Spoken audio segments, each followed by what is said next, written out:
হতাশ হয় কেবলমাত্র কাফের। হতাশ হয় কে? মুমিন কখনো হতাশ হয় না। হতাশ হয় ইমানের পরিপন্থী কাজ। আল্লাহ পাক বলেছেন লা তাকনাতু মির রাহমাতিল্লাহ, আমার রহমত থেকে মায়ুস হও না। দেখেন হযরত আইয়ুব আলাইহিস সালাম কত বড় রোগ হয়েছে, শরীর পোকায় ধরেছে, জর্জরিত হয়েছে, দুর্গন্ধ হয়েছে, গ্রামের লোকেরা তাকে বের করে দিয়েছে, স্ত্রী পুত্র পরিজন সব চলে গিয়েছে।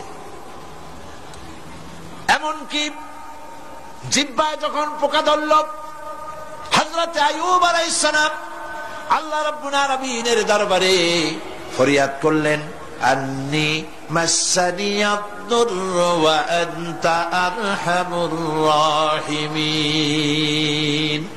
আয় আল্লাহ, আমি অসুস্থ হয়ে পড়েছি, আমি রোগাক্রান্ত হয়েছি, আর তোমার নাম রহমান রহিম, তুমি আমাকে রোগ মুক্ত করো।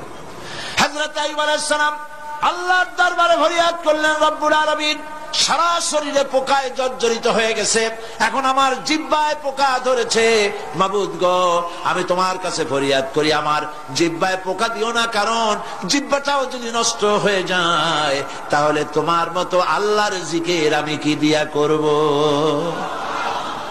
হযরত আইয়ুব আলাইহিস সালাম আল্লাহ পাকের কাছে যখন এ ধরনের ফরিয়াদ জানালেন, রব্বুল আলামিন তাকে তার রোগ মুক্ত করে দিলেন, তার স্ত্রী পুত্র সব আল্লাহ রব্বুল আলামিন ফিরাইয়া দিলেন। সুবহানাল্লাহ। সুতরাং মুমিন ব্যক্তি, কোরআন শরীফে সব আছে, কোরআনের মতো শ্রেষ্ঠ ওয়াজের কিতাব পৃথিবীতে আর শুধু বোঝার দরকার।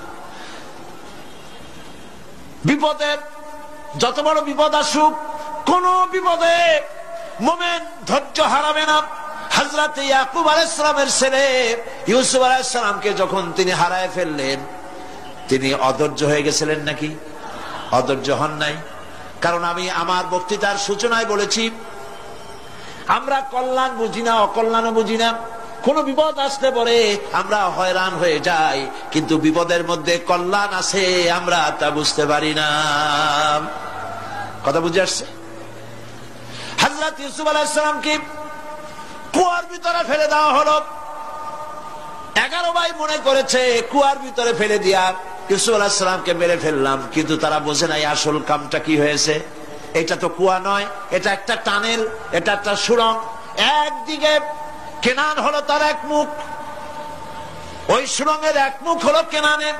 কেনান ইউসুফ আলাইহিস সালামকে ফেলে দেওয়া হলো কুয়ার ভিতরে মারার জন্যে, কিন্তু আল্লাহ পাকের ইচ্ছা ইউসুফ আলাইহিস সালাম মরবে না। এই টানেলের অপর প্রান্ত মিশরের সিংহাসনের টানেলের এপার দিয়া ইউসুফ আলাইহিস সালামকে ঢুকালেন, অপর প্রান্তে মিশরের সিংহাসনে ইউসুফকে আল্লাহ বসাইয়া দিলেন। হযরত ইয়াকুব ছেলের জন্য অধৈর্য হলেন না। যখন তিনি খবর পেলেন ছেলে বাঘে খেয়ে ফেলেছে, তিনি তখন বলেছেন, ফাসাবুরুন জামিলুন আসাল্লাহু আইয়াত আইয়াতিয়ানি বিহিম জামিআ ইন্নাহু হুয়াল আলিমুল হাকীম। ফাসাবরুন জামিল, আমি উত্তম ভাবে ধৈর্য ধারণ করলাম, এবং আমি বিশ্বাস করি আল্লাহ রাব্বুল আলামিন আমার হারানো সবকিছু আমাকে ফিরাই দিবেন। বহু বছর পর যখন হযরত ইউসুফ আলাইহিস সালাম প্রেসিডেন্ট হয়েছেন মিশরের, 11 ভাই গেল সেখানে সাহায্য আনার জন্য। সেই ঘটনা তো শোনাবো না, এমনি বলে যাচ্ছি। এরপরে তিনি তাদেরকে পরিচয় দিলেন, ওরা ভয় পেয়ে গেল। তিনি বললেন, ভয়ের কোনো কারণ নাই, লা তাসরিবা আলাইকুমুল ইয়াউম, আজকে আমি কোনো প্রতিশোধ তোমাদের নেব না। সুবহানাল্লাহ। এর নাম পয়গম্বর, এর নাম কি? আল্লাহর নবী। আমি আজকে কোনো প্রতিশোধ তোমাদের নেব না, তোমরা যাও। পিতার অবস্থা তিনি জানলেন, কাঁদতে কাঁদতে পিতার চোখ দুটো নষ্ট হয়ে গেছে। ইয়াকুব আলাইহিস সালাম, হযরত ইউসুফ আলাইহিস সালাম বললেন, যাও। নিজের জামাটা খুললেন, গায়ের জামা খুলে বললেন, ভাইরা আমার এই জামা নিয়ে যাও, আর আমার আব্বার চোখের উপরে এই জামাটা রেখে দিও। ছেলেরা যখন হযরত ইউসুফ আলাইহিস সালামের জামা নিয়ে মিশর থেকে রওনা করেছে, গল্প নয়, উপন্যাস নয়, আল্লাহ পাক এই কোরআন শরীফে সূরা ইউসুফে বলেছেন, জামা নিয়ে মিশর থেকে রওনা করেছেন। কোথায় মিশর আর কোথায় কেনান? কেনানে বসে হযরত ইয়াকুব আলাইহিস সালাম বলছেন, তোমরা যদি আমাকে মতিভ্রম পাগল যদি মনে না করো তাহলে একটা কথা বলি, আমার নাকে এখন আমি ইউসুফের গন্ধ পেতেছি। তোমরা যদি আমাকে মতিভ্রম না করো তাহলে আমি বলি আমি কিন্তু ইউসুফের গন্ধ পেতেছি। সুবহানাল্লাহ। হযরত ইউসুফ আলাইহিস সালামের জামা এনে ভাইরা যখন হযরত ইউসুফের চোখের উপরে রেখে দিলেন, হযরত ইয়াকুবের দুটো চোখ সাথে সাথে আল্লাহ ভালো করে দিলেন। ফাসবরুন জামিল, ধৈর্য ধরো।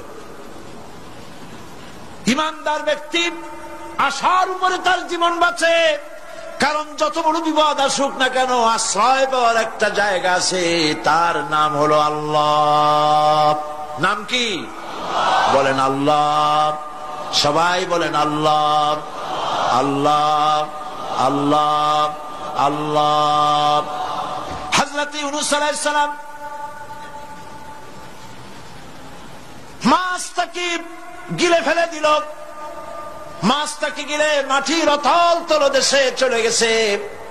এত বড় বিপদ পৃথিবীর কোন মানুষের হতে পারে নাকি? বলেন, কি বলেন? মাছের পেটের ভিতরে জানালা নাই, দরজা নাই, বেরোবার কোনো পথ নাই, মাছ গেছে পানির অতল তলদেশ। আল্লাহ পাক কোরআন শরীফের ভিতরে মানুষকে শোনান, আল্লাহ ওয়াজ করছেন। সুবহানাল্লাহ বলেন।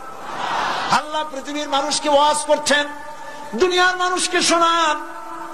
আমার ইউনূস তো ধৈর্য হারা হয় নাই। ওয়াযান্নুন ইয যাহাবা মুগাদিবান ফাযান্না আন লান নাকদিরা আলাইহি فنادى في الظلمات أن لا إله إلا أنت سبحانك إني كنت من الظالمين فنادى في الظلمات জমায়ে কাসির ত্রিবিধ অন্ধকারের ভেতর থেকে হযরত ইউনূস আলাইহিস সালাম চিৎকার মারলেন। মাছের পেটের অন্ধকার, পানির অন্ধকার, রাতের অন্ধকার, ত্রিবিধ অন্ধকারের ভেতর দিয়ে মাছের পেটের মধ্য দিয়ে ইউনূস আলাইহিস সালাম চিৎকার মারলেন। অধৈর্য হন নাই, হার্ট ফেল করেন নাই। তিনি বলছেন, পড়েন আমার সাথে, লা ইলাহা ইল্লা আনতা সুবহানাকা ইন্নী কুনতু মিনাজ জালিমিন। তুমি ছাড়া কোনো ইলাহ নাই, কোন পোষ্য নাই, মাবুদ নাই, তোমার পবিত্রতা ঘোষণা করছি, আমি জালিমদের অন্তর্ভুক্ত হয়ে গেছি। ইউনূস আলাইহিস সালাম যখন কাঁদতেছিলেন, আল্লাহ রাব্বুল আলামিন সেই কান্না শুনেছিলেন কিনা? বলেন, শুনছিলেন কিনা? শুনতে পেয়েছিলেন কিনা? পানির ভিতরে কেউ শোনে নাই, মাছের পেটের ভিতরে ইউনূস আলাইহিস সালাম কিভাবে চিৎকার করছেন, মাছের পেটের ভিতরের আওয়াজ পানির ভিতরে কেউ শোনে নাই, জমিনের কেউ শোনে নাই, অন্তরিক্ষে কেউ শোনে নাই, সাত আকাশের ভিতরে কেউ শোনে নাই, কিন্তু আরশে আজিমের মালিক আল্লাহ রব্বুল আলামিন শুনতে পেয়েছেন। সঙ্গে সঙ্গে রব্বুল আলামিন জবাব দিলেন, ফাস্তাজাবনা লাহু ওয়া নাজ্জাইনাহু মিনাল গাম্মি ওয়া কাযালিকা নুনজিল মুমিনিন। পড়েন, ফাস্তাজাবনা লাহু ওয়া নাজ্জাইনাহু মিনাল গাম্মি ওয়া কাযালিকা নুনজিল মুমিনিন। আমি ইউনূসের ডাকের জবাব দিলাম। কে বলতেছেন?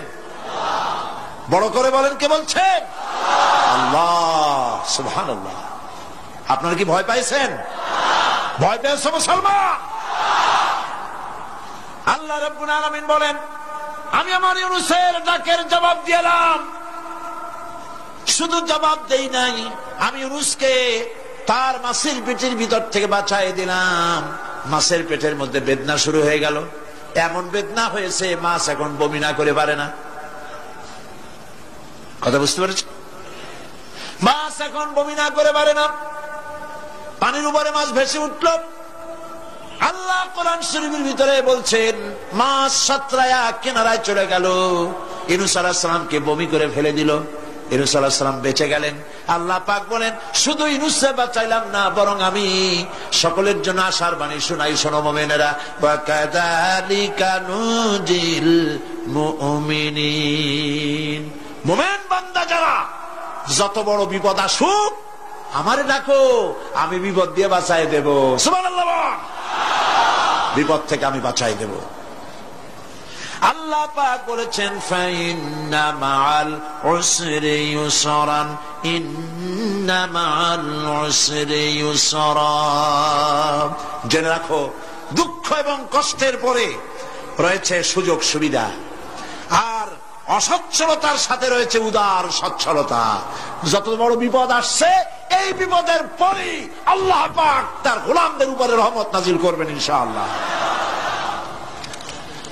সুতরাং ইমানদার লোকেরা, তাদেরকে আল্লাহ পাক বলছেন কোনো ভয় নাই, কোনো চিন্তা নাই, যত বড় বিপদে পড়ো আমারে ডাকো, আমি ডাকের সাড়া দিয়ে দেব। সবাই আল্লাহরে ডাকেন, সুবহানাল্লাহ ওয়ালহামদুলিল্লাহ লা ইলাহা ইল্লাল্লাহ। জোরে পড়েন সুবহানাল্লাহ ওয়ালহামদুলিল্লাহ লা ইলাহা ইল্লাল্লাহ, সুবহানাল্লাহ ওয়ালহামদুলিল্লাহ